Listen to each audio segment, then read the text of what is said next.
Hey, and welcome to the World Wild podcast. So, the goal of this podcast is to help you go global with your company and break from your home country into whichever destination country that you want to get with your business. My name is Tamir, I'm the founder of Adelante.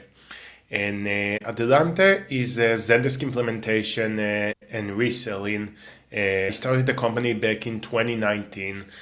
After working for the Israeli government, I decided to start my own initiative, and I initially focused on integrating companies with the WhatsApp API, and then I slowly got more focused on Zendesk and helping companies implement Zendesk, implement automated workflows in Zendesk by using no-code automation, and finally everything that's related to messaging and API integrations between Zendesk and their platforms or chatbots and that kind of stuff.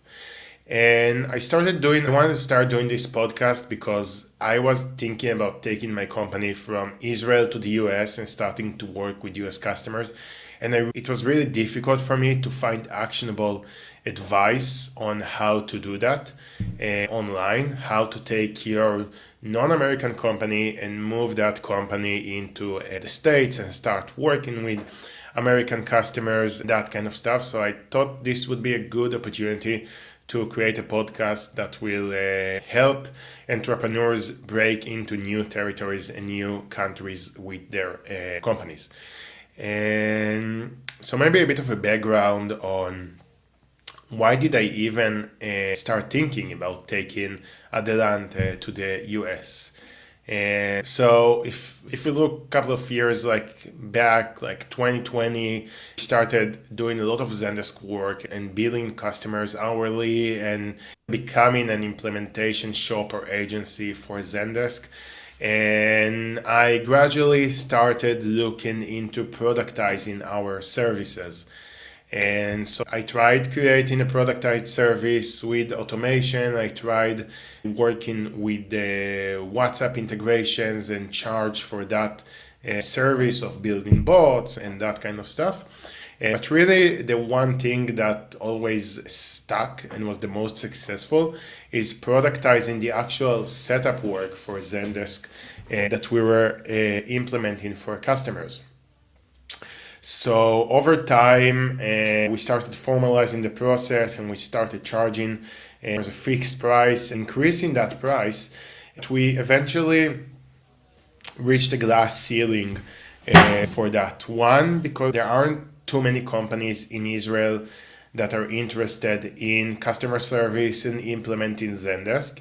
And two, because people in Israel are used to paying lower prices for those kind of services than in other places of the world. And really, I had this realization more or less a year ago that I needed to make a decision on where the company goes from here. So one option was to spread or widen our reach and learn how to implement more CRMs. So we could have expanded into Monday.com and HubSpot and maybe Salesforce and that kind of, and ServiceNow and that kind of stuff, and stay in the Israeli market and keep working with the Israeli customers. And the other option was going global and expanding the number of Zendesk customers that we can work with. At that time, Zendesk was still a public company, so it was very easy to look at their stats and see the geographical spread of the customers. And you could see that more than 50% of the customers are in the US, and the area we are working in, EMEA, which is Europe, Middle East, and Africa, all of that combined was 30% of Zendesk volume, of the total number of customers that Zendesk had. Out of that, Israel is a very small and very specific market that has even a smaller volume of customers. So sticking with just Israel and just Zendesk couldn't have been successful on the long run. We had a few projects. We managed to build a business as a shop, if as an implementation shop. If you are charging hourly and you are billing, you're paying your employees more than less than obviously the what you're charging your customers. That could have been useful, but if you wanted to go to productized services and start building a company that could scale, this wasn't just feasible in Israel. And the other reason is personally, I am more interested and intrigued by cultures in other countries. I spent a year abroad in South America traveling and learning Spanish. And I was much more excited about going to the States and starting to work with American companies and learning the business language of America and learning how it is to do business in America rather than learning another CRM platform and learning another tool and that kind of stuff. I was much more interested personally with the cultural aspect of doing business abroad. And really, it might be useful to mention that Adelante is a bootstrap company, and it was initially created to fulfill my dreams and my aspirations, and I figured that that would be a good opportunity to take advantage of that and do what I felt like doing instead of doing maybe the right thing or the most logical thing, staying in the same market and just expanding to other tools. And so that's how I started thinking about actually taking the company and Adelante to the US. And I think it's really interesting to mention and maybe urgent to know that the local environment in Israel mostly wasn't very supportive of that. So pretty much everyone you speak with, customers, current clients, advisors, and just people that you're just sharing your plans with them, they would a lot of the times start casting or sharing with you the fears that they internally have. So a marketing consultant used to tell me that it's very difficult to reach customers in the States and that it's going to be a huge expense for me if I wanted to do that. And a lot of people told me it's going to be very difficult to find even one customer in the States and how I would reach out to those customers and how I would find them. And so a lot of the times then obviously in my English and if my English is good enough and that kind of stuff. And I realized that a lot of the time people are, I lost the word. 1 second.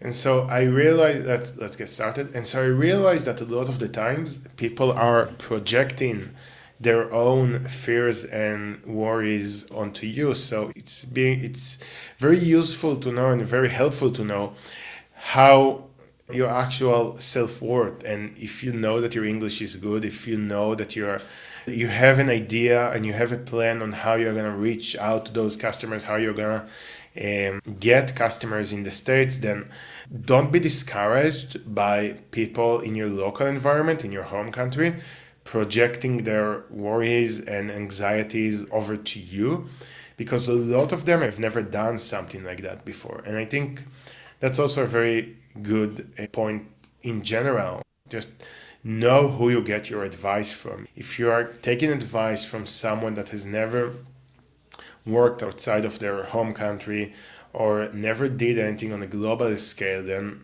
take their advice with a grain of salt and don't necessarily believe everything that you're being told by people that haven't been there before.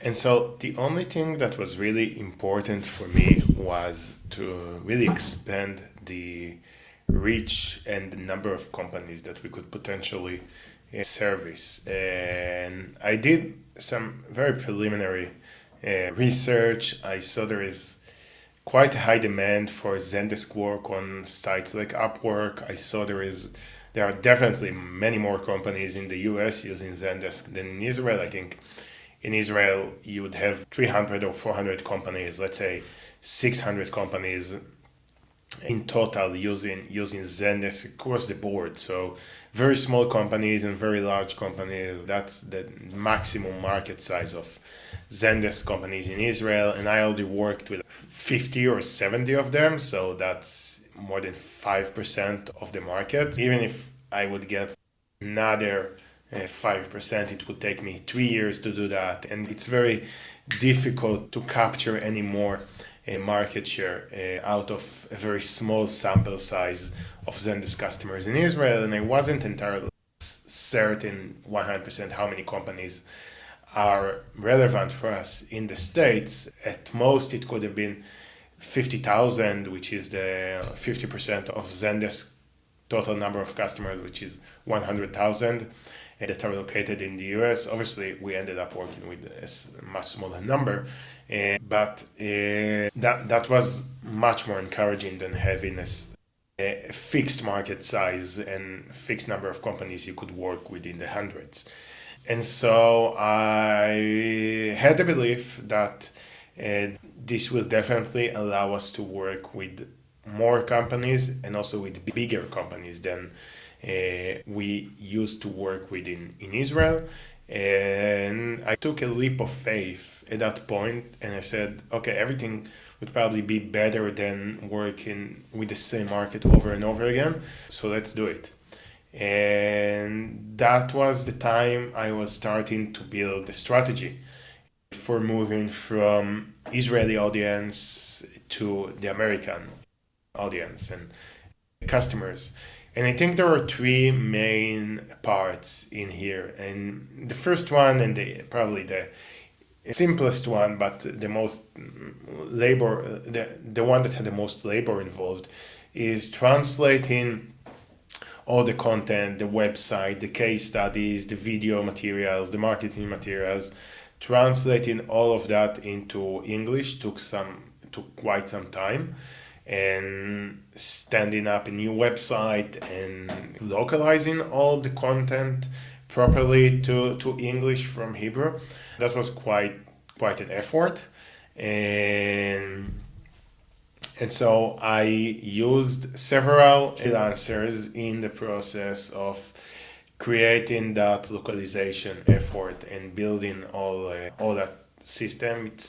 It still took a few months until we managed to eradicate Hebrew from everywhere on the marketing materials. Like once in a while you would have an email pop out with like a Hebrew word, or an email would go out from the Israeli domain and not the com domain. So that kind of stuff. That took 6 months to really the transition and finalize all the content that we had in Hebrew and porting that content into English. That took about 6 months to finalize.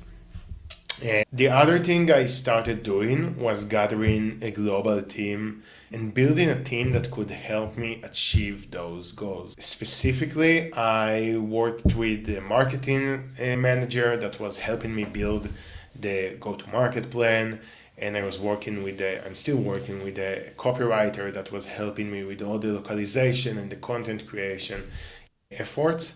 And I connected with both of them through Upwork. Most of the team actually worked with me through Upwork, even the technical people, the Zendesk admin, the automations developer.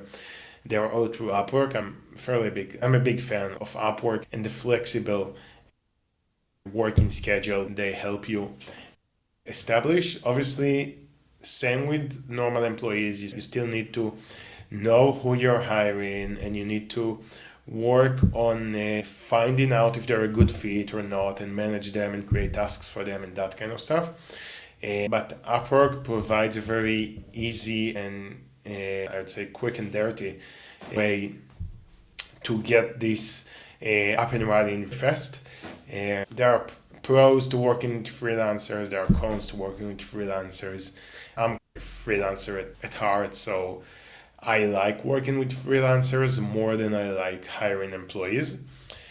So that was the second part in the strategy that helped me move and port everything to to English and to American audience.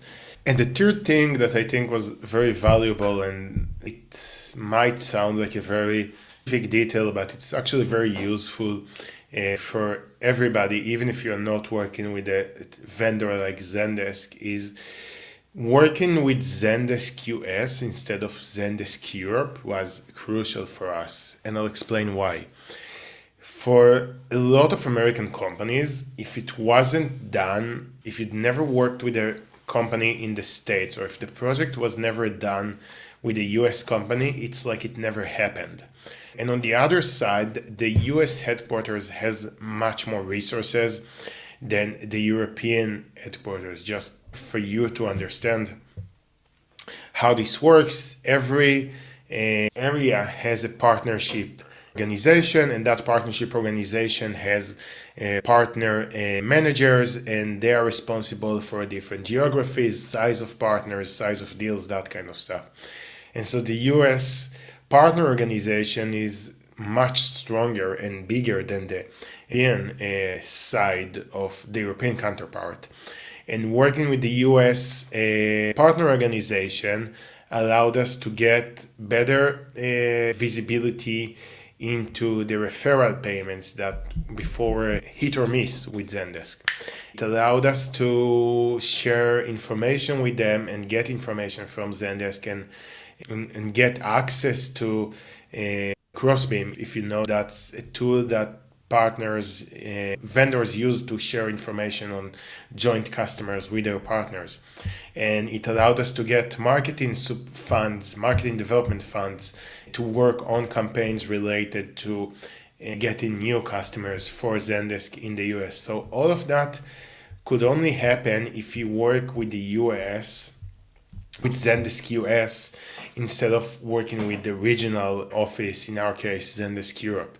So I think one of the most valuable moves that happened for us, and that allows us to generate much more revenue from that, let's say, move to work with American companies, was actually starting to work with Zendesk US and having a partner manager that's very eager and very helpful in the US, in addition to the partner manager that we have in Europe that is also very helpful. But the way Zendesk is structured as an organization gives more power to the US partner manager than in Europe.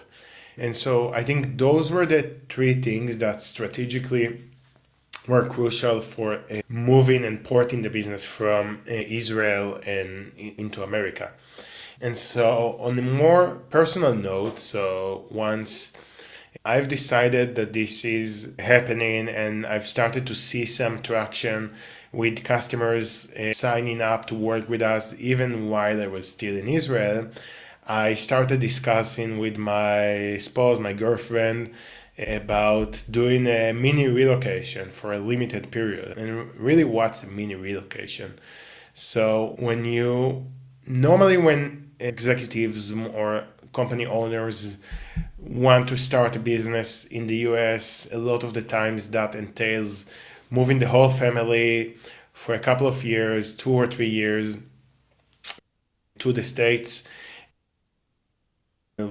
getting a house, living somewhere there, and moving your life over. And for us, that wasn't an option for several reasons. One, my girlfriend is very connected to her family, and we didn't want to have a long distance relationship with them for 2 or 3 years. The second reason is that honestly, we didn't know how this would turn out, and we wanted to make a test run and see if I'm able to build a successful business in the States, and if not, have an easy way out and come back to Israel. So they're risking the whole situation from a personal point of view. And so what we decided on doing was a mini relocation. So we moved to the States for 4 months. We arrived in New York. We spent a month there, and then a few weeks in Philly, and then spent the rest of the time in Austin, Texas. And that was also mini relocation. They kind of calling it a relocation, but saying it's going to be for a predefined period of time, helped my girlfriend make the decision being, and she was comfortable pulling the trigger and doing this for me. And it's a sacrifice for the, if there is a person that's not in the business and they have to make a change in their life, which is a pretty significant change for a lot of people, to move countries. And so it's a big sacrifice for them normally. So for her to agree and to want to come over was very, having her on board was very important for me. And the way we made it easier to digest, I would guess, for her, is anchoring those 4 months around various events. First, we arrived in New York. I had pretty much every couple of days I had a customer meeting scheduled. I had a conference in San Francisco that I flew to attend. And so for the first month we had a very tight calendar with everything that's happening. So that made it look for her and made her feel that there is a good reason why we're there. And then a month later, I was speaking in a conference in Las Vegas. So that was also an encore event that we said, okay, I'm definitely going to stay until that event. And as long as we have that event on the calendar, then it makes sense for us to be there. And then after that conference, again, when we stayed in Austin, Texas, then we tried scheduling conferences and events and meetings to participate in, to create some sort of anchoring around that time, not like we're going to be in Austin for 2 months or 3 months and that's it, but have a game plan for what we are going to do in the States. So that was very helpful to get her on board. And when you look at a mini relocation like that and how to do that effectively, then it's actually fairly, we try to simplify the process. So we rented all the places through Airbnb. So that was a huge burden that Airbnb takes off you. So having to look for a place and finding a place that would take you for a month or a month and a half, it's not always an easy thing to do.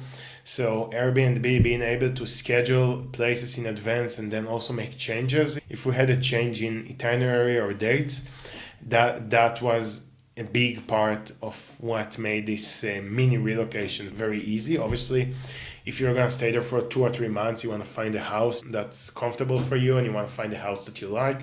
And you start looking for houses. So we kind of skipped that stage and just found something that was good enough for us. In New York, we stayed in the middle of Manhattan in Soho. So we're always close to stuff that we can do and enjoy the city a bit more. In Austin, we planned ahead and we found a place that was close to a gym and a supermarket and everything that we wanted to do. So we didn't have to worry about having a car and we just got around with Uber and Lyft. So that was actually very, very convenient. And so planning ahead and using Airbnb for that, for housing was very successful. And obviously the other thing is transportation. We tried staying in big cities where you don't have to use a car. So obviously in New York City, you don't have to use a car. And Austin is not very walkable, but there is a good Uber, Lyft network, and there is also good bike lanes network. So it's pretty manageable if you're using Uber and Lyft for when you go out to the city. And the rest of the time you're using the bike or just walking a couple of minutes to get somewhere. And so again, it's a matter of where you are located. But for us, using Uber and Lyft was easier than obviously driving, and on the whole, cheaper than getting our own car for such a short period.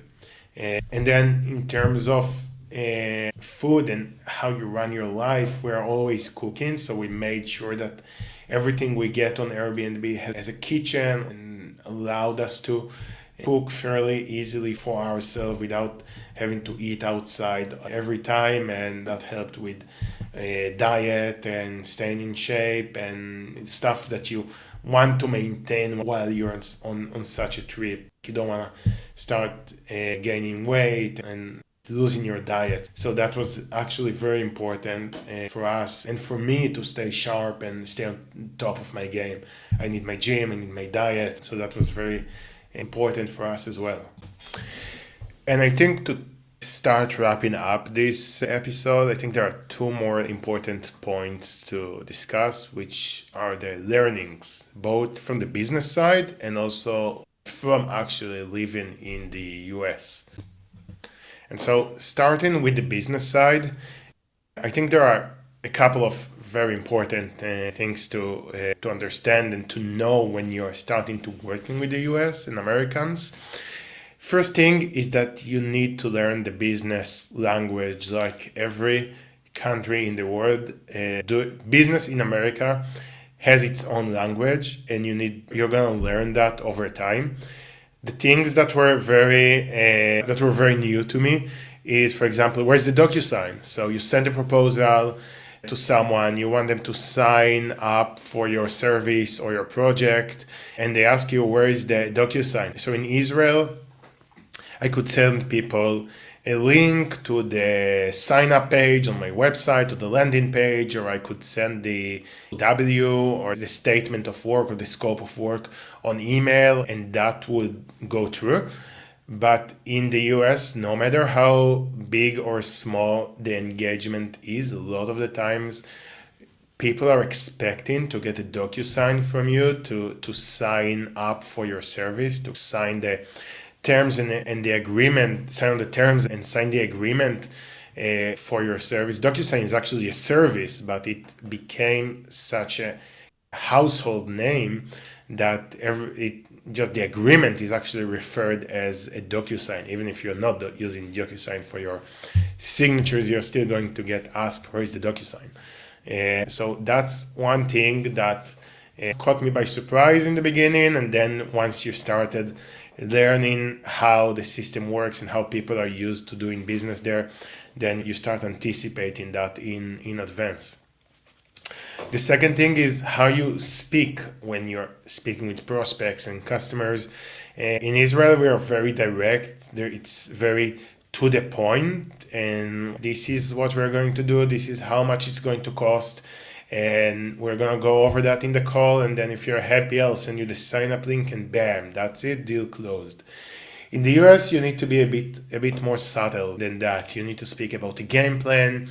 You need to define the next steps. So it's still going for the same outcome and still going for the close, for example, in a sales call, but you have to do that in a more a lighter way. There's a lighter way of doing that, and there is a business language for doing that may not exist in other countries or other places in the world. For me, learning to speak about game plans and next steps and creating alignment and that kind of stuff was new and was actually beneficial. Once I started speaking like that, people started understanding me better. People started everything that I was doing was very they could anticipate what's going to happen next, and sales became easier, and just the whole process of selling to US companies just became much easier once you start speaking their language.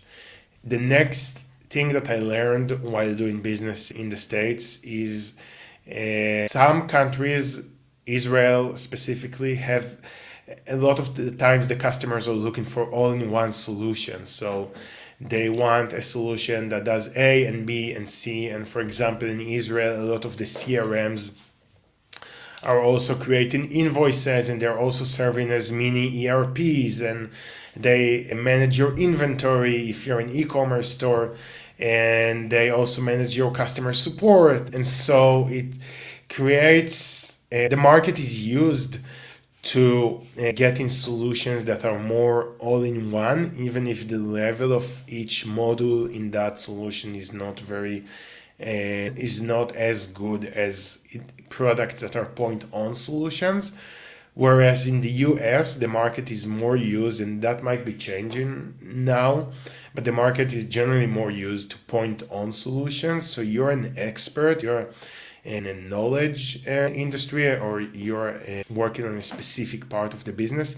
You're an expert and you're expected to be an expert instead of knowing it all and being a generalist. So that's not to say that it's not important to expand and have other services you can offer, but generally companies are looking for point-on solutions. So if you're working with them on Zendesk, they expect you to be an expert on Zendesk. They won't necessarily think about you when they are going to implement, for example, let's say AI or automations and that kind of stuff. So you need over time to build your credibility in other fields, and you need to make them know that you can help in other areas of the business in on top of the one you started in. So it's a process and it takes time.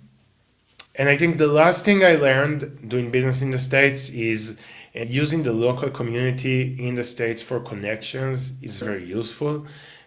Personally, I met with a couple of Israelis living in New York, in Austin, and each one of them was able to help me with connections and getting to know local companies. So that for me was very helpful. And I think on the personal side, what I learned from actually living in the States is, I would say it opened my mind in a lot of ways, because when you're in Israel, there are things you can't, when you're in your home country for that matter, there are things you can't really grasp until you are there for some period of time. You can't really grasp the size of things in the States. I remember one day we were trying to walk in Austin and we were walking for 20 minutes and we were getting nowhere, and then we opened up Google Maps to see how long we have until we get to the ice cream shop we wanted to go. And we figured that the area, half the city center in Austin, Texas is the same size as the metropolitan of Tel Aviv. This is something we would never attempt walking, but until you actually go there and you experience the vastness and how big things are in the States, it's very difficult to grasp that. When you're in Israel, I also remember, like, I just got to New York and I started looking up some stats, and that the entire GDP just of New York City is 3 times the GDP of the whole of Israel. And then someone told me there are more millionaires per square meter in New York than anywhere else in the world. And this is something that's very difficult to grasp until you spend time there and you get to know the people and you get to know the society and you get to know the culture. So that's one thing. The other thing is how you look at the US. So a lot of the times I meet people and they look at America as a single place. There is a single country, it's called the United States of America, and that's it. Whereas in reality, it's just 50 states. Each one of them is very different in terms of culture, in terms of how they do business, in terms of the people, in terms of the language, even a lot of the times. So you go to New York and it's one experience, and then you go to Texas and it's a different experience, and you go rural, you go to the south of the US and you go to California, and you get very, very different experiences, and stuff might look small on the map, but then you realize how long it takes to go between places, and then you realize why everybody in the States have a vehicle and why it's such a car society in our car country in comparison to other places in the world. So that was very interesting and eye-opening to me. I also remember that kind of maybe goes back to the previous point, but when you're trying to hire someone in the States, you need to understand how things work there in the employment market. And I remember we were trying to hire a project manager part-time, and we had almost no applicants until we realized we were not mentioning health insurance in any way or shape or form on our job description. And for those of you that don't know, health insurance in the US is normally provided through the employer. So you get a job, and one of the benefits is health insurance, even for going to the doctor. Where in Europe and a lot of other countries, it's part of the let's say social security that you get in your country, or the national health services that you get in the country. That doesn't exist in the US, so a lot of people rely on their jobs to provide them with health insurance. So this is something that's really important to keep in mind when you're hiring people in the States. And then just some other strange things is really how strange San Francisco is. And you walk the street, and the street where all the headquarters of the tech companies are, and on the one hand you have the headquarters of Twitter, and on the other side of the street, literally down the road, the other side of the road, you have a bunch of homeless people doing drugs. And it's a very stark difference between the wealth and the big buildings of the tech companies and what happens on the other side of the street in San Francisco. Just living in New York is an experience on its own. Seeing the places, seeing the people, just people watching in New York, learning the language of living in New York. That a walk up in New York, you look for apartments on Airbnb, and they tell you it's a walk up, and we didn't really understand what a walk up is until we got to New York, and we realized that the walk up is you actually have to walk up a couple of stairs, because there is no elevators. There are no elevators, and you actually have to walk up like 4 or 5 floors on the stairs. So then we realized what a walk up is. It's actually a walk up. And so that's really the main things that we learn, that I personally learned while being in the States. And if I can summarize this in one sentence, I would say just do it if you want to do it. If this is something on your agenda that you have been afraid of, but you see the potential for yourself personally and or for your business, I would definitely recommend doing that experiment and trying to A, take your company to the States, and B, take yourself to the States and learn how to do it there. So thank you very much for listening, and see you soon. Thank you all.